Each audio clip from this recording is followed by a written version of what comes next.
ये इंसानी फितरत है कि हम अपने आसपास के बारे में कुछ जानना चाहते हैं, तो क्यों ना इस फितरत का फायदा उठाया जाए और हम अपने पड़ोसी ग्रहों के बारे में जानें कि वो हमसे कितने दूर हैं, कितने पास और कितने अलग हैं। मैं हूं आंचल और आप देख रहे हैं आवर सेलेस्टियल नेबर्स, यानी हमारे खगोलीय पड़ोसी।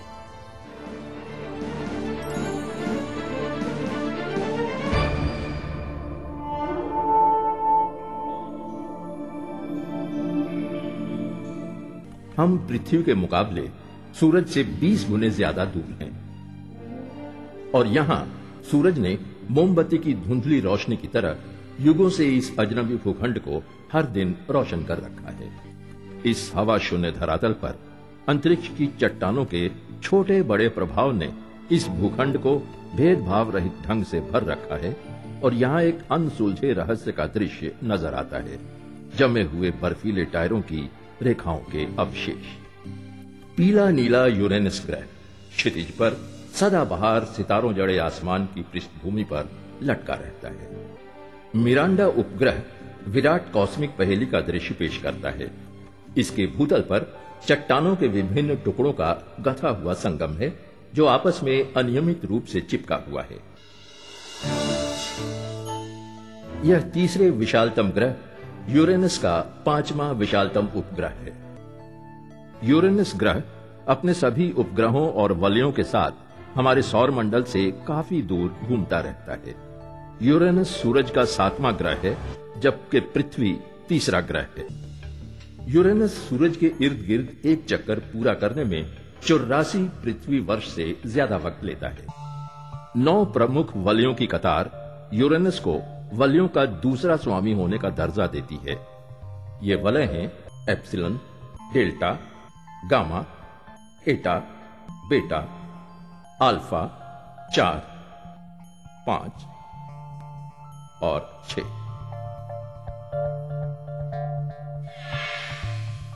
इन वलयों के अलावा हबल स्पेस टेलीस्कोप ने 2 बाहरी नीले वलयों का पता लगाया है जो U2 और R1 के नाम से जाने जाते हैं।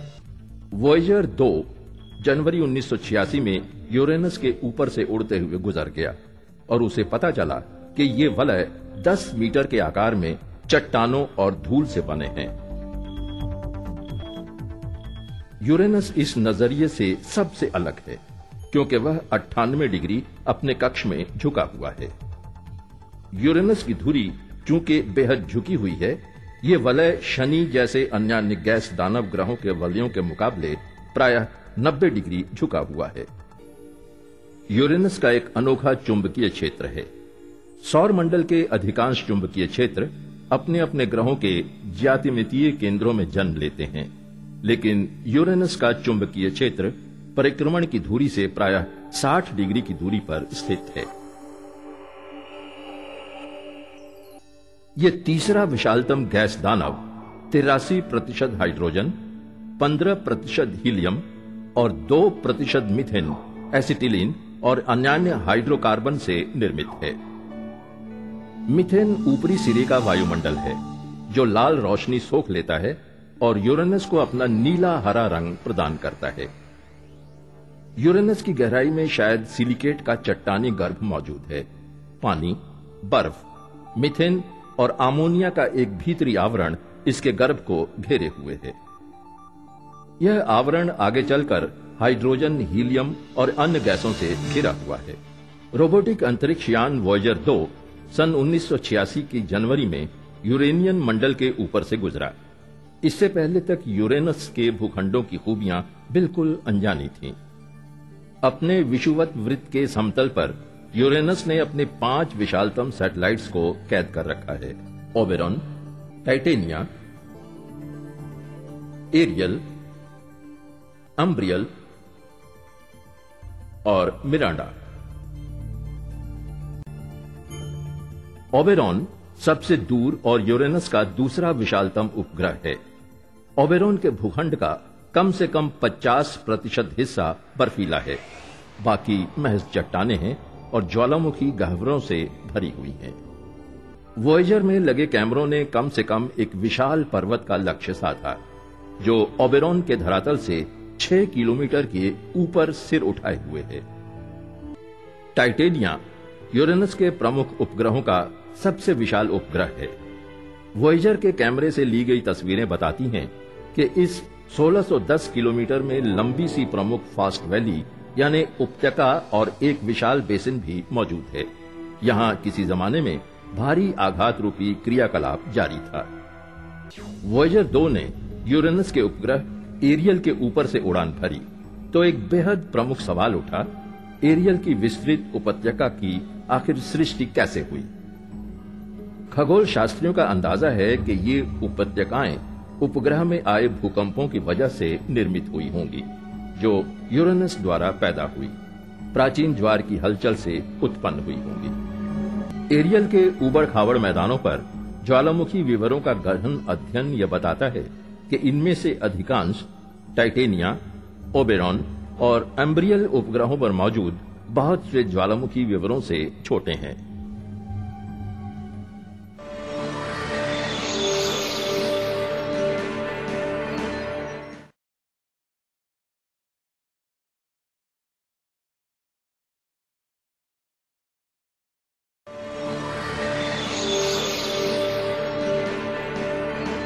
यूरेनस के बारे में ऐसी और कई बातें हैं जो दूसरे ग्रहों से बिल्कुल अलग हैं और शायद यही इसकी विशेषता है।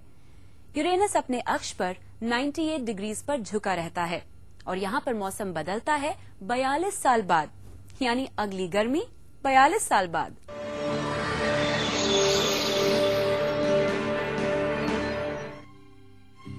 अट्ठाईस जुलाई 2006 को हबल स्पेस टेलीस्कोप को यूरेनियस के आर पार एरियल का दुर्लभ संक्रमण नजर आया। संक्रमण के दौरान एरियल ने यूरेनियस के उच्चतम बादलों पर अपनी छाया डाली। वॉयेजर 2 को ये तो पता चला कि एम्ब्रियल एक स्याह उपग्रह है, लेकिन वह इस भूखंड की महत्वपूर्ण जानकारी प्राप्त नहीं कर सका। अम्ब्रिल का चेचक के दाग जैसा भूखंड सूर्य किरणों का बेहद कमजोर परावर्तक है। नतीजा, इसका भूभाग बेहद कम नजर आता है। सन 1986 की जनवरी में अपनी उड़ान के दौरान वॉयेजर 2 ने यूरेनस के 10 अन्य भीतरी उपग्रहों का पता लगाया और पुराने वॉयेजर द्वारा भेजी गई तस्वीरों के बाद एक अन्य सैटेलाइट पार्टीटा का भी आविष्कार किया। हबल स्पेस टेलीस्कोप ने काफी दूर तक के रहस्य के पर्दे उठाए और 50 वर्षों में पहली बार यूरेनस के 2 नए भीतरी उपग्रहों का पता लगाया। यूरेनस के पार नेपट्यून सूरज से दूर 8वां ग्रह है। यह गैस दानव ग्रहों में चौथा और सर्वाधिक बाहरी ग्रह है। पृथ्वी के मुकाबले सूरज से 30 गुने ज्यादा दूर है। नेपट्यून के परिक्रमण की धुरी 29 डिग्री झुकी हुई है, जो कि पृथ्वी की 23 डिग्री झुकाव से ज्यादा भिन्न नहीं है। नेपट्यून नीले रंग का दिखता है। पृथ्वी पर 5-6 किलोमीटर की ऊंचाई पर दिखने वाले नीले घुंघराले बादल जैसे बादल नेपट्यून के वायुमंडल में भी ऊपरी सतह पर नजर आते हैं। नेपट्यून के वायुमंडल में हवा की रफ्तार सौर मंडल के अन्य ग्रहों की अपेक्षा अधिक होती है। जी हां, 2000 किलोमीटर प्रति सेकंड। कई विशाल स्याह धब्बे बृहस्पति के बवंडरनुमा तूफानों जैसे इस नेपट्यून ग्रह में भी नजर आते हैं। उनमें दक्षिणी अर्धवृत्त में ग्रेट डार्क स्पॉट मौजूद हैं, जिसके अंदर बड़े आराम से हमारी पृथ्वी भी समा जाए। दरअसल नेपट्यून गैस की बड़ी गेंद जैसा है, जिसके वायुमंडल में 85% हाइड्रोजन, 13% हीलियम और 2% हाइड्रोकार्बन मौजूद है। नेपट्यून का गर्भ लगभग पृथ्वी के आकार जितना है, जो चट्टान और बर्फ से बना हुआ है। गर्म पानी, मीथेन, अमोनिया और अन्य तत्व इस गर्भ को घेरे रहते हैं। अणुस्वरूप हाइड्रोजन, हीलियम और मीथेन के आवरण इस वायुमंडल को ढके रहते हैं। शनि के विपरीत नेपट्यून के वलय काफी स्याह हैं, जहां से प्रकाश कम मात्रा में परावर्तित होता है। वॉयेजर के कैमरों को ग्रह के इर्द गिर्द 5 वलय नजर आए हैं। इनमें से 2 कुछ जगमगाते हुए तथा संकरे हैं। इनके अलावा कक्षा में परिक्रमा कर रहे पदार्थ की 3 धुंधली अस्पष्ट परतें भी नजर आई हैं। नेपट्यून के कोई भी उपग्रह पृथ्वी से देखना मुमकिन नहीं है। वजह है काफी लंबी दूरी। इसलिए सन 1989 में जब वॉयेजर 2 अंतरिक्ष यान ने इस ग्रह की उड़ान भरी, तब तक नेपट्यून के अधिकांश उपग्रहों के बारे में जानकारी नहीं मिल पाई थी। नेपट्यून में 13 सैटेलाइट्स हैं, जिनमें से ट्राइटॉन सबसे बड़ा है, जिसका डायमीटर है 2700 किलोमीटर। ट्राइटन सौरमंडल के किसी भी अन्य पदार्थ की तुलना में ठंडा है, जिसके धरातल का तापमान 0 से नीचे 235 डिग्री सेल्सियस है। इसका वायुमंडल काफी पतला है। ट्राइटन की सतह से ऊपर कई किलोमीटर तक जमे हुए नाइट्रोजन के कण बादलों की पतली परतें बिछाते हैं। ट्राइटन में काफी दरारें हैं। वॉयेजर 2 ने सक्रिय गीजरनुमा तस्वीरें भेजी, जिनमें विस्फोट के साथ निकलती हुई नाइट्रोजन गैस और स्याह धूल कण दिखाई दिए, जो वायुमंडल में कुछ 1 किलोमीटर तक फैले हैं। ट्रांस नेपट्यूनियन क्षेत्र आजकल पृथ्वी पर अतिशय चर्चा का विषय है। वजह प्लूटो, जिसे अब तक ग्रह का दर्जा दिया गया था तथा जो सौर मंडल का प्रहरी माना जाता था, उससे ग्रह का दर्जा छीन लिया गया है। अब वह है एक बौना ग्रह। सूर्य, जो पृथ्वी पर इतना गर्म तथा चमकता हुआ दिखता है, यहां रात के आसमान में सर्वाधिक चमकदार सितारा मात्र दिखाई देता है। और ये इतना ठंडा है कि प्लूटो का वायुमंडल अधिकांश समय उसके धरातल पर जमकर बर्फ हुआ पड़ा रहता है। प्लूटो के वायुमंडल के बारे में ज्यादा कुछ ज्ञात नहीं है। अधिकांश रूप से यह शायद नाइट्रोजन मोनोक्साइड और मीथेन से भरा हुआ है, जहां निश्चित रूप से इंसान का सांस लेना भी असंभव है। प्लूटो को अपने कक्ष की परिक्रमा पूरी करने में 248 वर्ष लगते हैं। इसका मतलब है कि प्लूटो का एक वर्ष पृथ्वी के 248 वर्ष जितना बड़ा होता है। आमतौर पर प्लूटो नेपट्यून से दूर रहता है, लेकिन प्लूटो की कक्ष कुछ ऐसी है कि सूर्य की एक परिक्रमा करने के दौरान 20 वर्ष के लिए प्लूटो नेपट्यून से भी ज्यादा नजदीक आ जाता है। अर्थात ऐसे समय प्लूटो सूर्य से ज्यादा नजदीक होता है, न कि नेपट्यून प्लूटो की कक्ष क्रांति वृत्ति अर्थात एक्लिप्टिक से 17.15 डिग्री जितनी झुकी हुई है। सौरमंडल के अन्य ग्रह की तुलना में ये झुकाव सबसे अधिक है। मुमकिन है प्लूटो का अंदरूनी हिस्सा चट्टानी हो और इसमें थोड़ा सा बर्फीला पानी भी हो। ये चट्टान और बर्फीले पानी के आवरण से ढका हुआ है, जो मीथेन, नाइट्रोजन और जमे हुए कार्बन डाइऑक्साइड की परतों से घिरा हुआ है।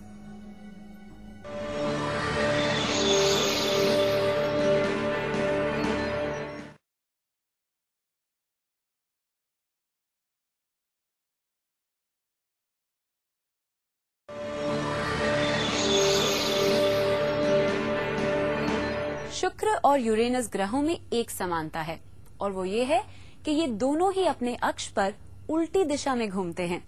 लेकिन हम अपने कार्यक्रम की दिशा में आगे बढ़ते हैं और आपको बताते हैं इन ग्रहों के बारे में।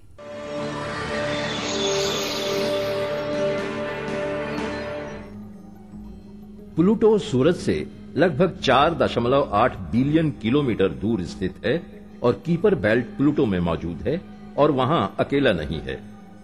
प्लूटो अपने साथी उपग्रह कैरन के साथ सूर्य की परिक्रमा करता है। प्लूटो और इसका साथी उपग्रह कैरन गुरुत्वाकर्षण से एक दूसरे से जुड़े हुए हैं तथा एक दूसरे के आसपास चक्कर लगाते हैं। सिर्फ कैरन ही नहीं, बल्कि प्लूटो भी अब ट्रांस नेपट्यूनियन क्षेत्र यानी कीपर बेल्ट का सदस्य बन गया है। यह भी पता चला है कि प्लूटो के एक से अधिक उपग्रह मौजूद हैं।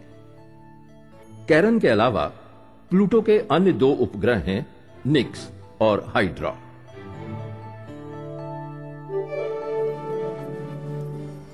प्लूटो के उपग्रहों की सतह से प्लूटो शायद बड़े से डिस्क जैसा नजर आता है। बिल्कुल दाहिनी तरफ कैरन छोटे डिस्क जैसा झूल रहा है, जबकि अन्य उपग्रह स्याह आकाश की बिल्कुल बाईं तरफ मात्र बिंदु जैसे दिख रहे हैं।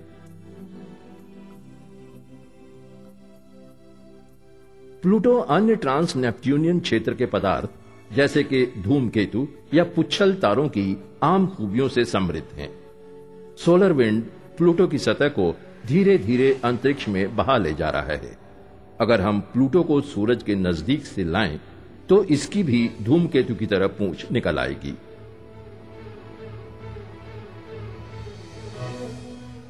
लेकिन खगोल शास्त्रियों की आज भी यही राय है कि अब तक हम प्लूटो के बारे में जितना कुछ जानते हैं वह एक डाक टिकट के पीछे लिखा जा सकता है। हमें प्लूटो के बारे में और अधिक जानने की जरूरत है।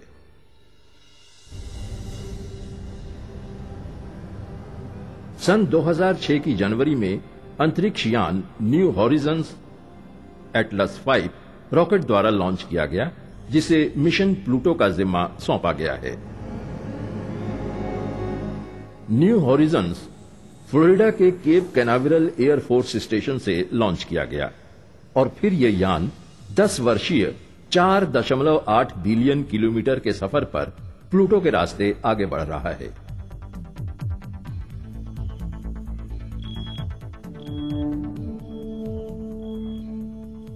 पृथ्वी के वायुमंडल के ठीक ऊपर न्यू हॉरिजन्स अपने लॉन्च वाहन से अलग कर दिया गया और अत्यधिक वेग से हमारे घरेलू ग्रह से सुदूर यात्रा पर निकल पड़ा।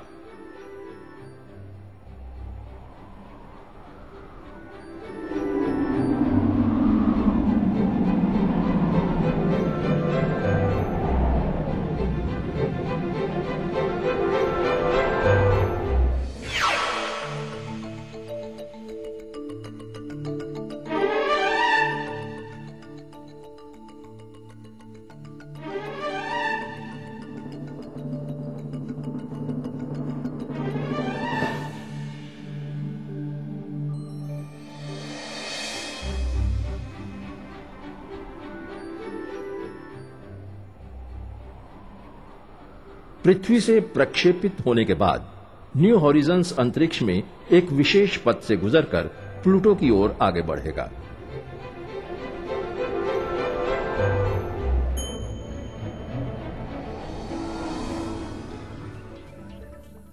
रास्ते में उसकी मुलाकात होगी जुपिटर यानी बृहस्पति ग्रह से।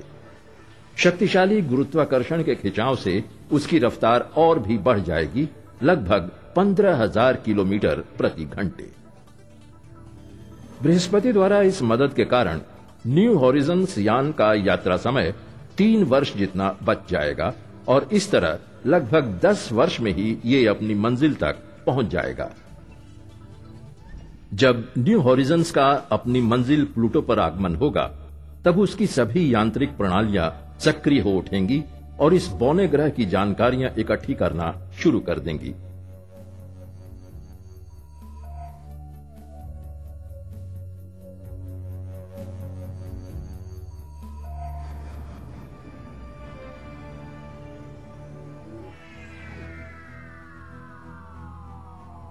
कोई बात नहीं प्लूटो, हाल ही में तुम्हें ही भले बौना ग्रह बना दिया गया हो, लेकिन हम तुम्हें कभी नहीं भूल सकते। पृथ्वी पर से तुमसे मुलाकात के लिए जल्दी ही एक यान पहुंच रहा है तुम्हारी जमी हुई बर्फीली दुनिया और रचना की जानकारी पाने के लिए, सौरमंडल की एक बर्फीली टाइम कैप्सूल को सलाम करने के लिए। हमारे ग्रहों और उनके उपग्रहों के नाम ज्यादातर ग्रीक और रोमन देवी देवताओं पर रखे गए हैं, लेकिन यूरेनस के उपग्रहों के नाम शेक्सपियर के नाटकों के किरदारों पर रखे गए हैं। अब ऐसा क्यों है? अगर आप जानते हैं तो हमें जरूर बताइएगा। फिलहाल वक्त है एक छोटे से ब्रेक का। Will be right back.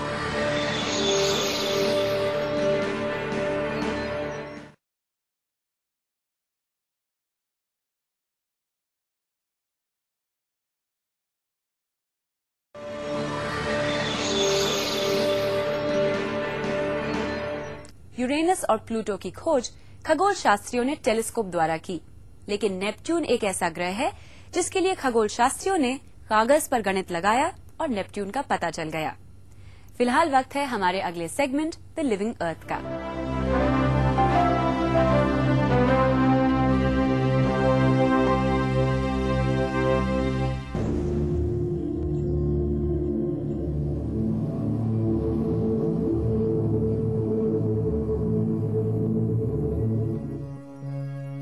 हर साल सर्दियों में उड़ीसा के तट पर एक अनोखी घटना होती है। इसे स्पेनी भाषा में अरिबादा यानी सामूहिक आगमन कहते हैं। लाखों ऑलिव रिडली कछुए हिंद महासागर, अटलांटिक महासागर और प्रशांत महासागर को पार करके अपने अंडे देने के लिए दुनिया के सबसे बड़े घोंसला स्थल पहुंचते हैं। हर कछुआ एक बार में करीब 100 से 150 अंडे देता है। लगभग 10 हफ्तों में किसी चांदनी रात में अंडों में से बच्चे निकलने लगते हैं और वे समुद्र की ओर भागने लगते हैं। उनमें चमकदार क्षितिज के लिए कुदरती तौर पर आकर्षण होता है, लिहाजा समुद्र पर पड़ती चांदनी उनके लिए प्रकाश स्तंभ का काम करती है और ये बच्चे सीधे उसी की तरफ चल पड़ते हैं। समुद्र तक का ये रास्ता रिडली कछुओं के दिमाग में अंकित हो जाता है और वे दशकों बाद अंडे देने के लिए इसी तट पर लौटते हैं। कुल अंडों में से सिर्फ 1% बच्चे ही वयस्क बन पाते हैं। ज्यादातर बच्चे तो जमीन और समुद्र में परभक्षियों का शिकार बन जाते हैं। साल दर साल रिडली कछुओं की तादाद घटती जा रही है। हाल के अंदाजे के मुताबिक इनकी तादाद सिर्फ 8 लाख रह गई है। इसे पूरी दुनिया के देशों ने लुप्तप्राय प्रजाति घोषित कर दिया है। रिडली कछुओं की आबादी में गिरावट का मुख्य कारण यह है कि इनके घोंसलों वाली जगहों के आसपास विकास संबंधी गतिविधियां चल रही हैं और इनके प्रजनन मौसम के दौरान ट्रॉलर मछलियां पकड़ते रहते हैं।